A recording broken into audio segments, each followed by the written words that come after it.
Next year, I will be continuing my journey at Furman University, but without some important events and people in my life, this wouldn't be possible.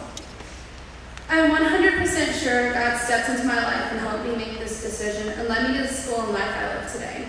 My walk with God started when I was little. My mother used to wake up super early and get my sisters and me ready for church. She would struggle to put us in our Sunday dresses. And then by the time we were all in the car driving to church, the service had already started, so we would have to walk in late. But it wasn't until 7th grade that I found a church that I called home, Westminster Presbyterian Church. I started to go to Friday Friends, and that began as just something to do after school. But I started to love what Max said. I started to understand that God had a larger plan for me. And I begged my mom to move churches, and she finally agreed. In 8th grade, we started confirmation, and I think we had the largest confirmation class this church has ever seen. And as I sat in confirmation class listening to Nick Lindholm and other speakers talk about the works of God and putting our trust in the Lord, I started to want to give myself to the Lord more and more. But at the beginning of freshman year, I started to drift away from the Lord. I started to dread church and begged my mom not to make me go. I remember she would come into my room on Sunday mornings, and I would hear her open the door, and I would pretend I was dead asleep and fake snore as loud as possible, so she wouldn't make me go to church. I felt uncomfortable in church because I didn't have any friends. But that all changed my junior year. I remember I was sitting in English class, and Matt texted me asking if I wanted to be a leader on the polar bear retreat for the 8th grade confirmation class. I wasn't sure I was the best fit to be a leader, but he seemed pretty positive I could handle the job, so I said yes. On this retreat, I bonded with 7 8th grade girls while the whole time learning things I'd forgotten about God. I realized at the time that these girls looked up to me, and I wanted to be there for them. I talked to Mac about starting a freshman Bible study, and he said that was a good idea. But not only did I meet these lovely ladies, I also created bonds with the other leaders on the trip, and I again felt comfortable going to church, and I started to go more often and feel less awkward. Mac then brought up the idea of possibly going on a mission trip to Jamaica. I loved the idea, and I begged my parents to let me go, and they finally agreed. I was so excited, but then I heard about the people going, and I was worried I wouldn't have anyone to talk to, and I'd hate the whole trip.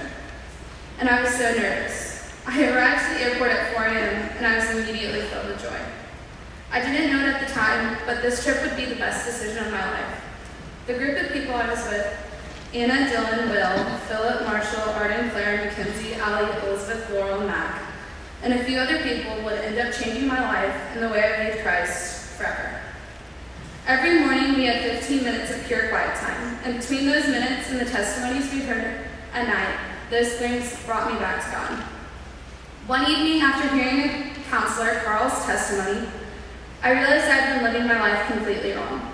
I'd always called myself a Christian, but I hadn't fully given my heart to God. I didn't trust Him.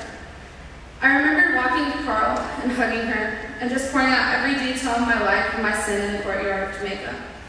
As I sat there in the dark just crying and hugging each other, Carl prayed for me.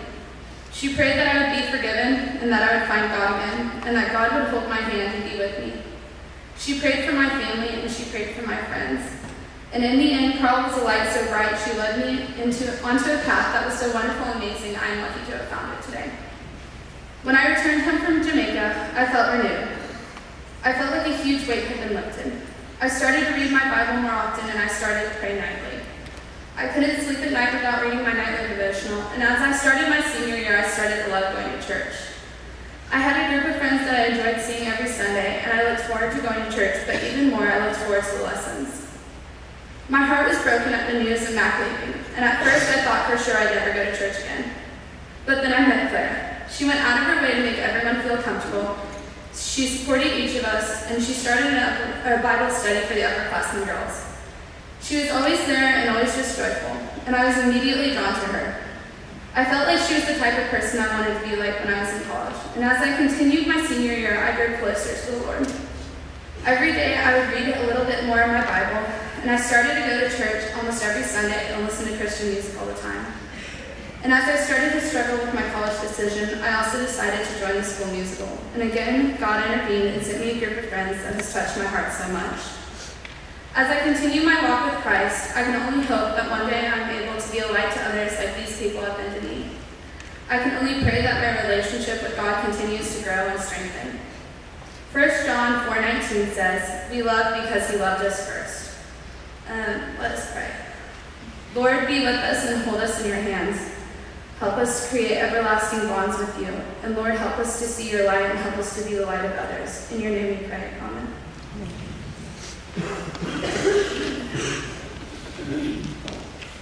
Amen.